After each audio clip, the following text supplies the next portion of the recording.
Bonjour, j'accueille maintenant Sébastien Doyen de la société Extenseo. Bonjour Sébastien. Bonjour Pascal.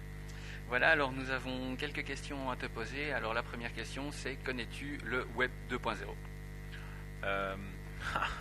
Déjà, je connais un tout petit peu le Web 2.0, enfin, comme tout le monde, on entend beaucoup parler.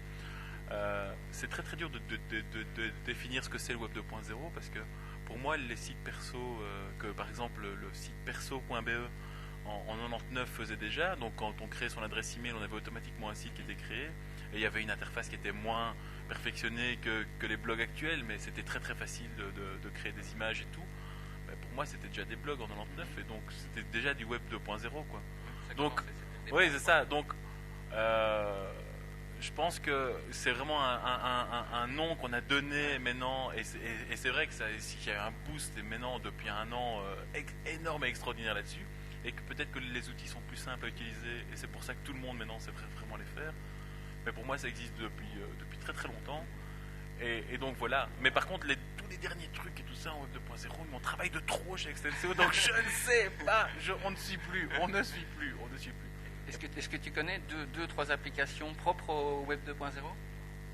Ouais, mais bien sûr, il y a Flickr, il y a YouTube évidemment. Qu'est-ce qu'on a ? J'ai maintenant, même Microsoft vient de faire un nouveau carnet d'adresses en Web 2.0 là où automatiquement. Ouais, mais Live c'est le moteur, hein. Live c'est le moteur de recherche, mais ils ont fait un autre truc où j'ai reçu déjà quelques invites sur mon Messenger de gens qui m'expliquaient. J'ai vraiment oublié le nom du produit, mais à checker parce que ça a l'air pas mal. C'est vraiment un truc du style de linking, mais avec un update automatique des contacts. Enfin, ce que linking aussi fait, hein, je pense, mais ils ont bien apporté une nouveauté, ça c'est sûr, quoi. Donc voilà, c'est déjà 2-3. Ouais, très bien. Ouais, j'ai gagné. Alors, pour toi, le Web 2.0, en un mot ou deux, trois mots-clés, c'est quoi ? Pour moi, c'est la vraie démocratisation de l'Internet. C'est enfin l'Internet pour tous. Et ça, c'est super important parce que c'est l'expression. Enfin, les gens vont vraiment pouvoir s'exprimer et communiquer d'une manière logique, structurée et intelligente. Et ouais, en fait, c'est simplement ça, quoi. Ce qui est assez exceptionnel, je pense. Est-ce que tu penses que pour les marques ou pour les sociétés, le Web 2.0 est un atout, un nouveau moyen de communication ? Oui, clairement. Je pense qu'ils ont... En fait, c'est un atout, mais ça va leur coûter pas mal d'argent.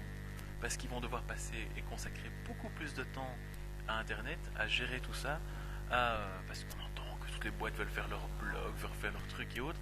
Ouais, mais ils vont devoir animer ça, hein. Ils vont devoir structurer ça, parce que si tu regardes toutes les sociétés FMCG allez, dans les FMCG comme Procter & Gamble et autres, bah, tous les sites, c'est pourri ce qu'ils ont aujourd'hui, quoi. Donc, si tu te dis que ces gens... On est quand même filmé. On a certainement chez Extenseo un ou deux clients à eux. Non, mais c'est vrai, il y a moyen de faire beaucoup mieux. Non, mais et à mon avis, ça veut dire que s'ils veulent faire ça, parce que c'est vraiment à la mode et on sent qu'il y a quelque part une nouvelle bulle Internet qui renaît, quoi. Et donc, ils vont investir là-dedans, enfin, j'espère et j'ai vraiment envie. Et donc, ils vont devoir engager plein de gens pour gérer ça. Et ça, c'est cool, quoi. Enfin, on va pouvoir facturer, quoi. C'est bien. Bon, un petit peu côté blog maintenant. Quels sont les blogs que tu lis ? Ok. Honnêtement, je lis le blog de Imakina. Je lis le blog de Skynet, forcément. Bonjour Bart, notre nouveau patron. Qu'est-ce que je lis d'autre ? Je travaille beaucoup. Tu n'es pas abonné à des flux ou Non. Ouais, moi je suis abonné au flux du Monde, je suis abonné à certains flux de Search Engine Strategy, je suis abonné à des flux, surtout au niveau professionnel en fait, au niveau référencement et autres. Disons que Extenseo, on commence à être une petite structure, enfin qui commence à être, allez, on va dire une moyenne structure, ce qui nous permet en fait d'avoir une personne qui pour nous fait de la veille, et donc nous on a automatiquement un petit peu toutes les informations, donc on a même plus besoin de faire ça, quoi. Et justement, blog et référencement, les blogs, ça fout pas un peu le bordel pour le référencement, parce qu'il y a quand même, ils sont quand même méga bien référencés, ils s'interlinkent, et bang, d'office, on a plus de chances aujourd'hui de tomber sur un blog que sur un site. Ouais. Mais disons que ce qu'il y a de bien, c'est que les moteurs de recherche considèrent, de toute façon, un blog c'est un site, hein, donc, mais eux ne font aucune différence, c'est clair. Alors maintenant, il y a pas mal de sociétés. Bon, Blogger.com, ça va encore. La structure HTML des blogs qu'ils font est encore pas mal lisible par rapport aux moteurs et autres. Mais par exemple, si tu as les blogs de Skyrock, là, au niveau de HTML, c'est une cata pour les moteurs. Et donc, ils ont du mal à indexer vraiment le contenu.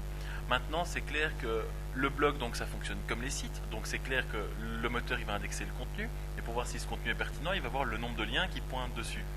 Et sur les blogs, c'est clair que c'est très très facile de créer plein de liens.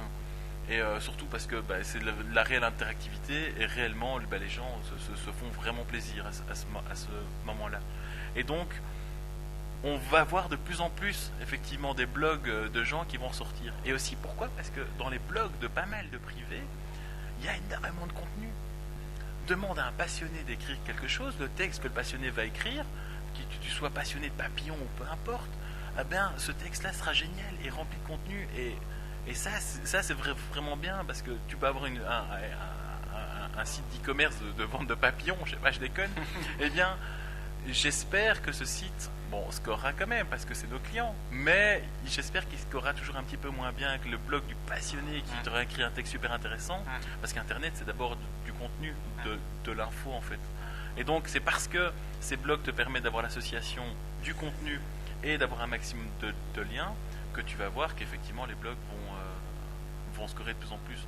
Maintenant, tu as quelques sociétés qui ont bien pris ça en compte et sur leur site ils sont en train d'investir à mort pour recréer des politiques de liens.